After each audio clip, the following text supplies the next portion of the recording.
สบายดีทุกคนคลิปนี้จะมาสอนการเปลี่ยนถุงชาติเนาะสำหรับทุกคนที่ว่าเข้ามาเล่นเกมโมบายใหม่ๆอาจจะบ่ฮู้ว่า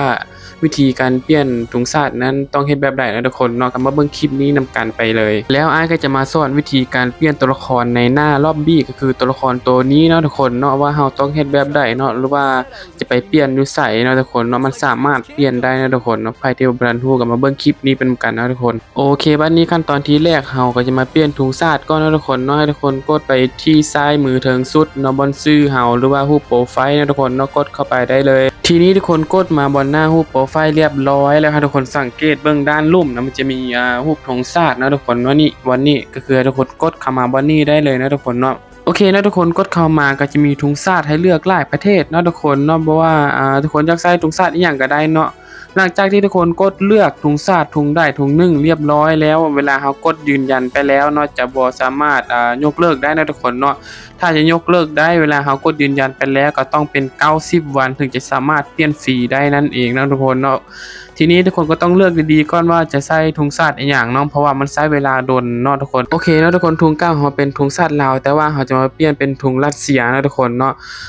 ก็คือถ้าเรากดตกลงแล้วมันก็จะบ่สามารถเปลี่ยนได้อีกภายใน90วันหรือว่า3เดือนนั่นเองนะทุกคนเนาะเราก็จะกดตกลงเพราะว่าอาจจะใช้ถุงรัสเซียนั่นเองทีนี้เราก็เปลี่ยนสำเร็จแล้วทุกคนเนาะก็ให้ทุกคนสังเกตเบื้องด้านนุ่มเสื้อเราตัวนี้นะทุกคนมันจะเป็นถุงรัสเซียเรียบร้อยปกติมันจะเป็นถุงชาติลาวนะทุกคนเนาะให้ทุกคนกดตกลงได้เลยนะทุกคนเนาะมันจะบ่สามารถเปลี่ยนแปลงได้ภายใน90วันหรือว่า89วันนั่นเองโอเคขั้นตอนทำอิฐก็เรียบร้อยนะทุกคนก็คือการเปลี่ยนถุงชาตินั่นเองนะทุกคนที่นี่มาขั้นตอนที่2ก็คือการเปลี่ยนตัวละครในหน้าล็อบบี้ว่าเราต้องเฮ็ดแบบใดนะทุกคนให้ทุกคนมาเบิ่งนำอ้ายคลิปนี้หรือว่าเฮ็ดตามอ้ายคลิปนี้ได้เลยนะทุกคนเนาะสามารถเปลี่ยนได้100%นะทุกคนเนาะ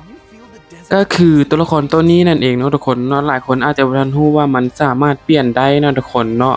ให้ทุกคนกดบนรูปหน้าแร้งหรือว่าหน้าสิงโตนี้นะทุกคนแล้วมาหน้านี้ให้ทุกคนสังเกตเบิ่งอันด้านซ้ายมือลุ่มสุดก็จะเห็นเนาะมันเขียนว่าข้อมูลซีซั่นด้านลุ่มเนาะทุกคนให้ทุกคนกดเข้าแล้วมันจะเด้งขึ้นมาแบบนี้และให้ทุกคนสังเกตตัวเทิงสุดเนาะมันจะเขียนว่า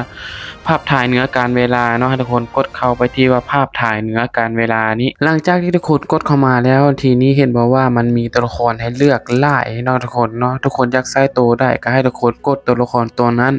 หรือว่าดาวน์โหลดเอาตัวละครตัวนั้นเนาะทุกคนเนาะบางตัวละครมันก็จะดาวน์โหลดเรียบร้อยนะทุกคนถ้าว่าตัวได้ดาวน์โหลดเรียบร้อยแล้วเราก็สามารถกดเลือกใส่ได้เลยนะทุกคนแต่ว่าถ้าตัวได้ยังบ่ทันได้กดดาวน์โหลดเราก็ไปกดดาวน์โหลดเพื่อนำใส่นั่นเองนะทุกคนเนาะก็คือเฮ็ดแบบนี้นะทุกคนเฮ็ดตามอ้ายได้เลยเนาะเราก็เลื่อนเบิ่งว่าเรามักตัวใดนะทุกคนเนาะเราก็กดดาวน์โหลดตัวนั้นแล้วเลือกนำไซส์นั่นเองนะทุกคนเนาะทีนี้เรามาเบิ่งเนาะว่าเราจะเอาตัวใดเราก็กดเลือกตัวละครตัวนั้นเนาะทุกคนเนาะคลิปนี้อ้ายจะมาเอา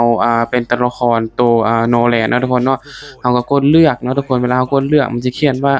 สำเร็จก็คือว่าเราสลับสำเร็จเลือกตัวละครสำเร็จนั่นเองนะทุกคนเนาะก็คือบ่ได้มีอีหยังยุ่งยากนะทุกคนนี่ก็คือนี่ถ้าว่ามันสำเร็จมันก็จะมาอยู่ในหน้ารากเรานั่นเองนะทุกคนเนาะปกติตอนอ้ายเข้ามาเกมทำอิฐมันจะเป็นโซล่านะทุกคนเนาะอันนี้แม่นเราเปลี่ยนสำเร็จนะทุกคนตัวละครโนแลนมันจะมาอยู่ด้านหน้าเลยเนาะก็แล้วเนาะทุกคนเนาะสำเร็จเนาะทุกคนวิธีการเปลี่ยนตัวละครในหน้าเกมหรือว่าในหน้ารากนั่นเองนะทุกคนเนาะบ่ได้มีอีหยังยากนะทุกคนเนาะถ้าว่าผู้ใดบ่เข้าใจก็คอมเมนต์อยู่ใต้คลิปเด้อแล้วอ้ายจะมาตอบเนาะฝากทุกคนกดไลค์กดแชร์แล้วก็ติดตามอ้ายเด้อเพื่อเป็นกำลังใจในการเฮ็ดคลิปของอ้ายต่อไปเนาะบ่ว่าจะเป็น